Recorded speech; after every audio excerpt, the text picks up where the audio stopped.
Hi, I'm Jonathan Weinberg. Today I wanted to talk about a fairly inexpensive pen. This is a pen, a Duke pen. On it, it says it's the Duke 600.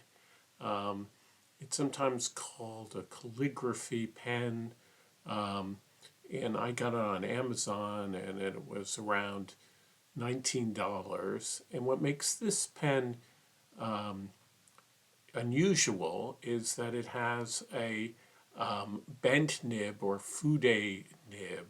But not just that, on the Fude nib, it also has a little reservoir, like a little hood that feeds ink to the nib. And so this is an incredibly useful nib for filling in areas with black. And as a result, I use this with so many other pens and probably use this pen more than any pen consistently that I have. I actually have two of them.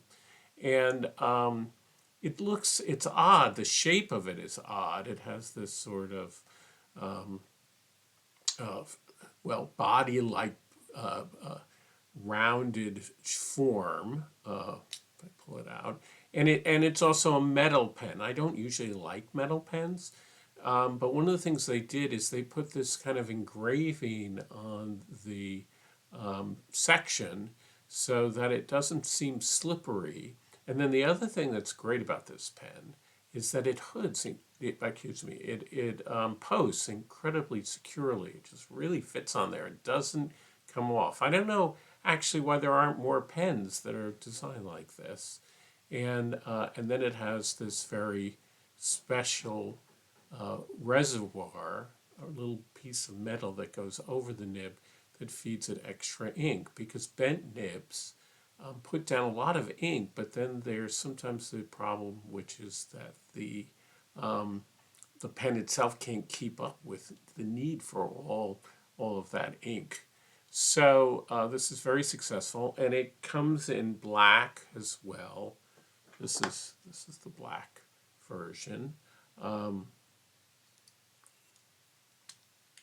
I'll show you the.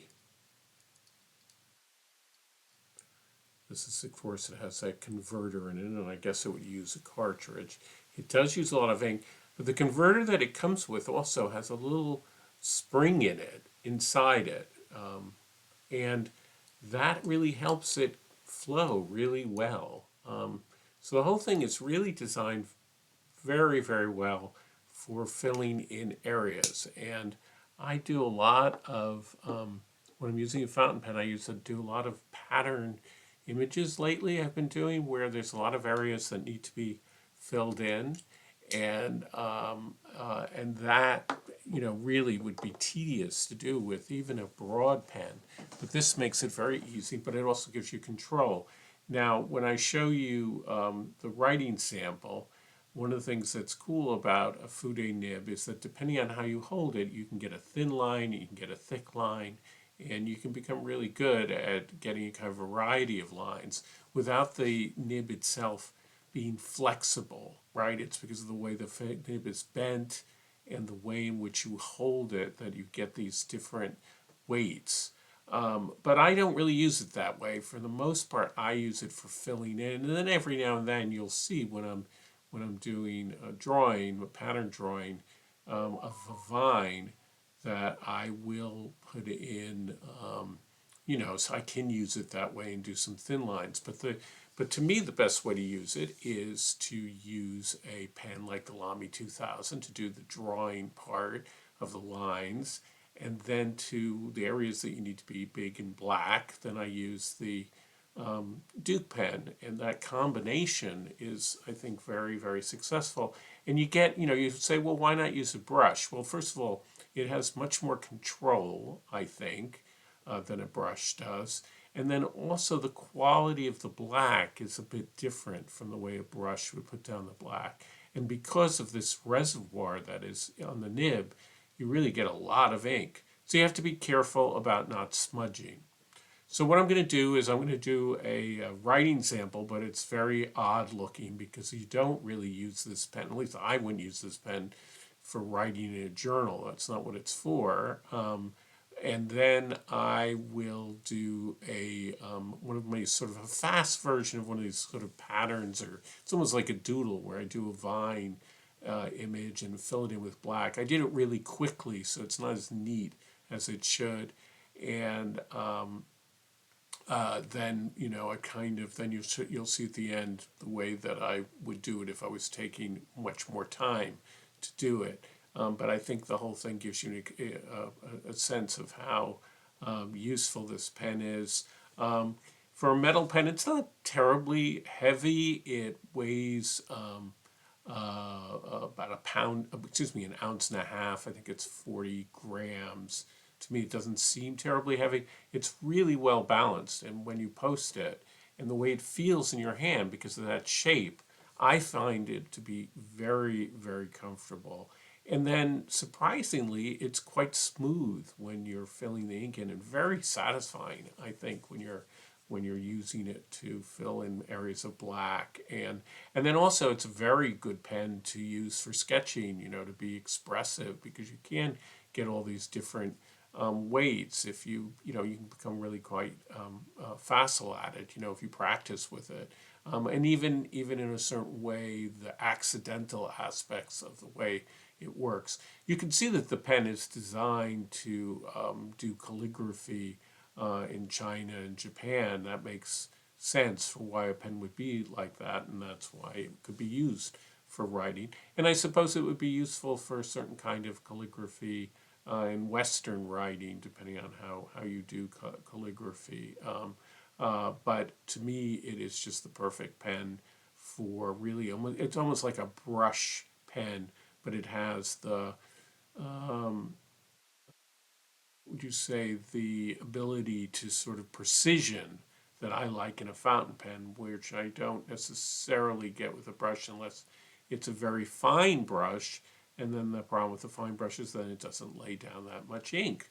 So this is a good, and also of course you have the portability here with the pen that you don't, that way you can get in a brush pen, but I find that brush pens in particular don't get the kind of fine precision that I like.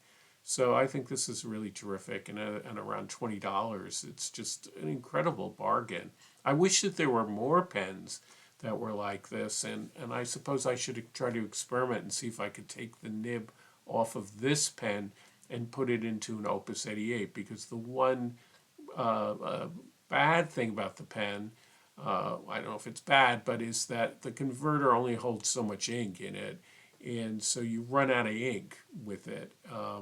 And it would be cool if it had a much bigger ink well in it, that you could fill with much more ink. That would make it ideal. And maybe somebody can put in the comments, maybe there is a version of this pen that comes with an could be an eyedropper pen, or at least had a bigger ink capacity. That would be ideal. But it's not just the bent part; it's the reservoir that makes it so successful. And in general, I wish that there were more nibs that were done with reservoirs like that. It's just terrific. Okay, thank you. And as always, please subscribe. We're over 300 subscribers now. I'd love to get to 500. That would be a great goal. So please subscribe. It's the best way to support the channel. Thanks. So it's not easy in a way to write with this pen in a normal way. If you use it sort of at an angle, it gets thick. If you go the more upright use the pen, the thinner it is. So if you're trying to write simple letters, then you use it upright, which is what I'm doing now. I'm not quite, it's been referred to as a reservoir. It's kind of like a little hood on it. It's not a hooded nib, but it has like a little hood on it. So it's a fude or bent nib. And then you can see that I'm getting thin, thick lines when it's on an angle, thinner lines when it's upright. You can get cross hatching, and it isn't, the nib itself isn't flexible at all, but it's the angle that you use the nib that gives you the different line ways. It's kind of awkward to, I guess you can become good at using it to try to get thick and thin in one line. I guess you can learn to sort of do that. Um, but it can be really expressive as a drawing pen and a sketching pen. A lot of people really do use it that way and enjoy it that way. And even the sort of accidental effects you get when you sort of hold the pen differently can be really quite expressive. So here I'm drawing. I start out with one of my favorite pens, the Lamy 2000. Doing this very quickly. Quicker, fast because it's sped up, but I'm just trying. It's almost like a doodle, getting this kind of vine in, and then I start filling it in, and it's very satisfying the way the ink just sort of comes out. No skipping at all. The reservoir really helps with that, so that you get it's very wet. And so you have to be careful not to smudge. Um, but as I say, it's like a brush, and I really enjoy it. And then you can go back in with your finer pen if you want to fill in tiny little bits. So using two pens together, I think, which is or many pens together, is a great way to do it. This is a more finished version of the vine.